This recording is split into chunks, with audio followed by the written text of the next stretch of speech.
This is when Naoya Inoue let his guard drop, locked eyes with his opponent, and basically dared him to make a move. I don't think he's here to win tonight. I think he's just here to survive. This wasn't showboating for the crowd. Inoue was sending a message. Not letting his hands go. He fears the punching power from Inoue. Look at Inoue, he's having fun. In the middle of an undisputed title fight, he was playing with Paul Butler like a predator playing with its prey. He wants, so that way he can open up Butler. The man across from him simply didn't belong in the ring. And moments later, Inoue proved it with a thunderous knockout. And a big right hand that comes in. Great work from Inoue. Big combination scores the knockdown. This is the story of when Naoya Inoue faced the British monster and slayed him. And I remember the ref counting, and I remember thinking, come on, get up now. And I honestly thought he was on about 3. And he shouts 8, 9. I thought, bastard. When Naoya Inoue moved up to bantamweight in 2018, he wasn't just hunting titles, he was hunting legendary status. In his first fight at 118 pounds, he obliterated WBA champion Jamie McDonnell in under 2 minutes. Years older right now. And the power punches and the combination has McDonald to the rope, right and left, and then McDonnell had never been knocked out at bantamweight until he locked horns with this Japanese mercenary. This was a warning shot to the division, but fighters kept trying, one body at a time. In 2019, Naoya entered the World Boxing Super Series, a tournament to crown the king of the bantamweight division. First up, it was former champ Juan Carlos Payano, and all Inoue needed was one punch. It was a first-round knockout, and Payano had never been stopped before, let alone in the first round. Ring Magazine called it the knockout of the year. Next up, Emmanuel Rodriguez fell in another brutal KO, made sweeter after Rodriguez's trainer disrespected Inoue's father.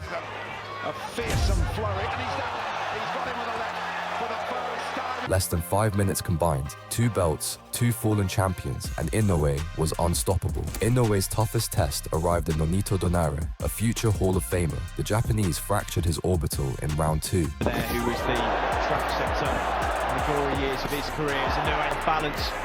As Donaire hurt, comes back with a 1-2 through the centre of the guard, right hook to the body. Able to read, but he's walking through them so far.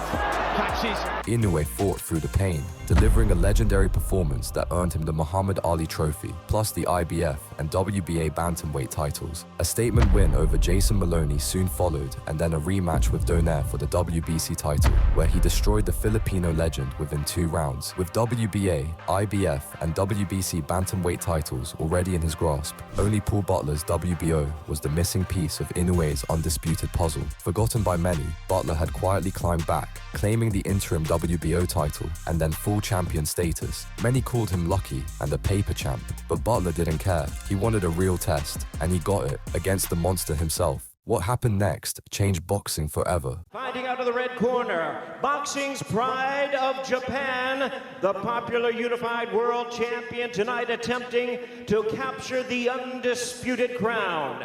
Wearing black trunks with gold trim, hailing from Zama, Kanagawa, Japan.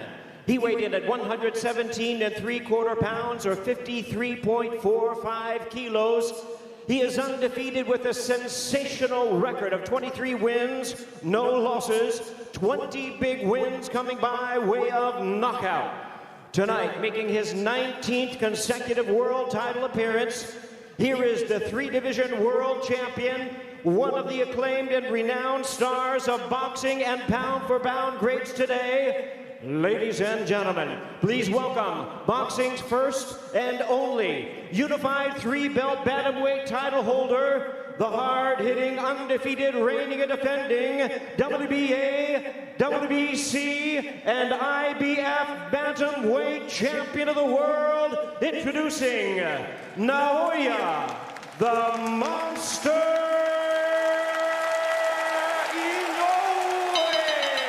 The WBO world champion fighting out of the blue corner, also attempting to unify the bantamweight crown tonight, entering the ring wearing white trunks with gold and black trim, fighting out of the respected area of Ellesmere Port, Cheshire, England.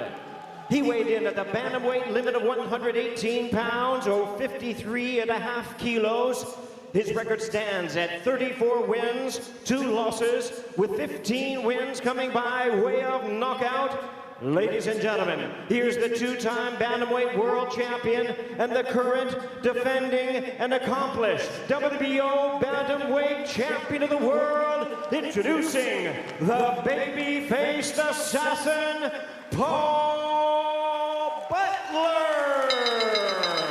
The fight started, and Butler tried to dictate the pace, circling and staying elusive, but Inoue stalked him relentlessly throughout the round. Pressure and cutting off the ring.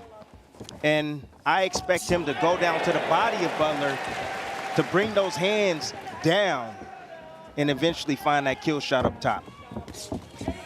Speaking of jabs, you're seeing steady jab from Inoue early on. He averages landing nearly 9 jabs per round, and that is number 2 among all active fighters. That is double the bantamweight average. First 2-punch combination of significance from Inoue. He's doing right by staying defensively sound and not opening up right away. 3-punch combination from Inoue. Now Butler takes a step forward for a moment. Inoue comes back with a right hand behind the jab. You know, I think this was a quintessential round for Inoue. Inoue shrank the ring to a cage, cutting off escape routes while landing vicious combinations, especially to the body. Butler's brief jab and lateral movement did little to escape the storm. The Japanese was now switching gears.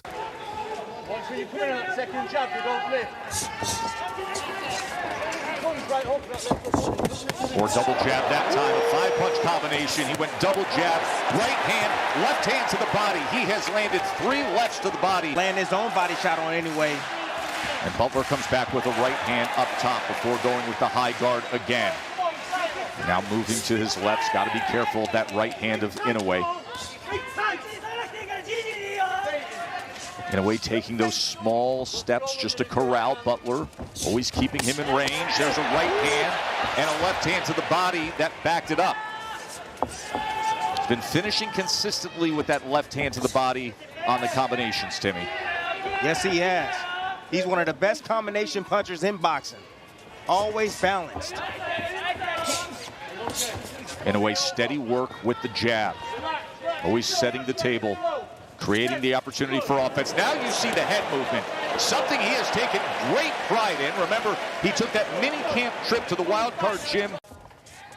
In front of him. Not enough offense, Timmy, to keep Inoue off of that. There's right hand that comes in, and 2 lefts to the body. Vicious body work. Like I tell you guys in the past, you see Inoue throwing where Butler's moving to cut him off, to pin him on the ropes. It's interesting when he detailed that trip to the wild card gym. Cornered and defending, Butler endured a wave of Inoue's attacks, taking right hands and body shots with grit as Inoue continued to grow stronger in round 3. 2-punch combination again, working behind that jab. The uppercut, right uppercut, left hook behind. Now explain to people when you say that. You call it a teeter-totter, and Butler finally lets his hands go as Inoue covers up for a moment. Best work that Butler's had comes here in round number 3. But what you describe as that teeter-totter, the ability to throw punches and generate torque, bringing back the offhand to create more power. No, the teeter-totter combination is the right uppercut. So it goes up. So that side is up, and then he comes down. The opposite side is down. And it's around the elbow to the liver. Every now and then in spots when Inoue will neglect defense, Butler will come on with his combinations. The hook is the best punch, I believe, that Butler has landed. Just a vicious assault right here. Inoue cornering Butler. Butler protecting himself really well. A lot of those things was caught on the glove, but as you see, no return fire from Butler. He is timid. The pattern continued mercilessly, with Inoue's left hooks finding their mark repeatedly. Butler absorbed the punishment, but offered nothing back that could earn Inoue's respect. Charge, Paul Butler, 34-win WBO champion. Inoue closing the gap into that corner again. Left hook comes in. Inoue comes around the guard with a right hand. Right through the glove. That's making contact. Test, you do from a power puncher like Inoue, when you're getting hit with those type of punches. just more domination from Inoue. Target practice at this moment. This is punching bag work right here. You know, Butler... In round 5, both men worked behind the jab, but Inoue used his to stalk like a predator, and he was now running circles around Butler. Inoue is standing just outside that mid-range. He's hoping that timing Inoue.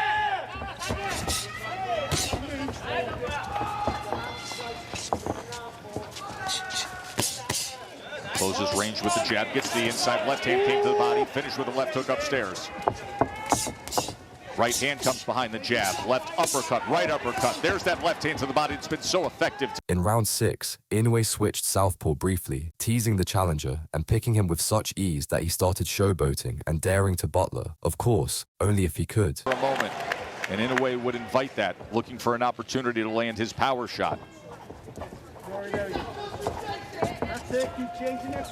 Now a little bit of a shuffle before he sends off a three-punch combination.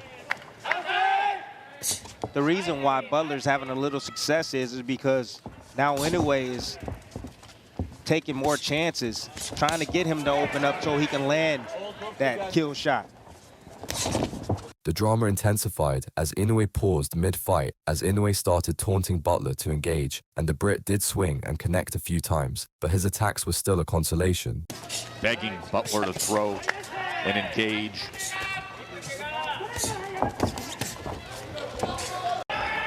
Pop jabbing off the hip. Winding up and flexing. It's too easy, Tess. Far too easy. Too easy. Good combination right there from Butler. Ali shuffled. Time thriller when he fought through a broken nose and a broken orbital bone. Just some more punching bag work right here. Butler attempted to throw a short counter. Yeah, that right there just seems like a boring fighter to me. Inoue is getting bored inside the ring. He's tried everything, pulled out all the tricks, still hasn't found a way to open up Butler and make him engage with him.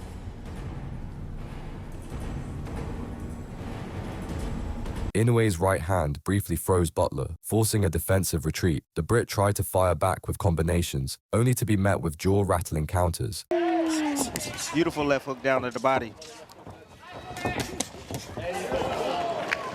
That's what I'm talking about. That's what I need to see more from Butler right there. Right hand from Inoue. Stop Butler's lateral movement for a moment.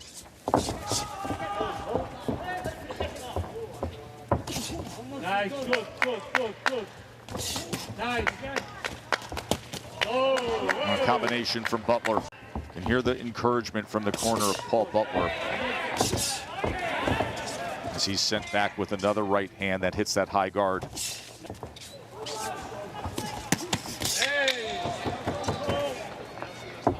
And getting around to the body of Butler. Butler still maintaining his form and still content with just blocking, but when he does decide to punch, he's pretty accurate with his shots. He catches in. Entering the championship rounds, Inoue calculated every step, ready to stretch to 12 rounds. Butler's sturdy chin and movement kept him alive, and things were starting to heat up now.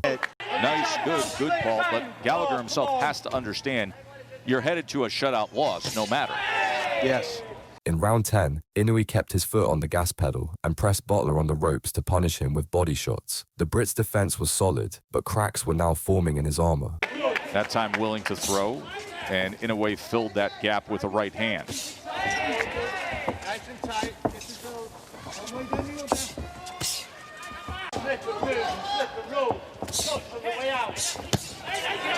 Right hand from Inoue.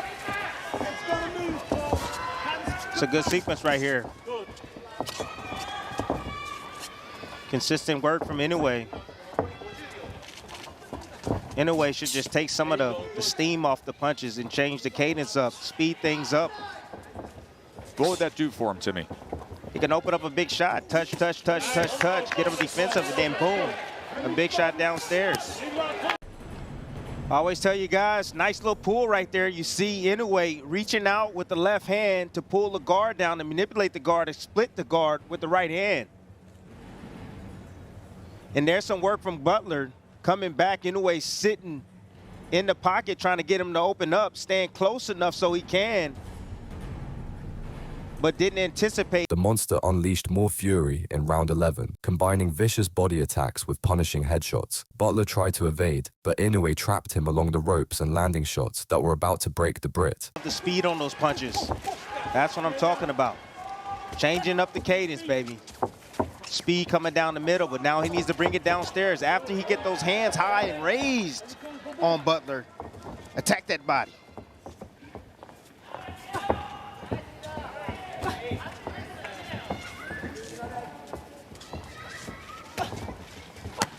Right hand to the body is a good one. And a big right hand that comes in. Great work from Inoue. Big combination scores the knockdown here in round 11.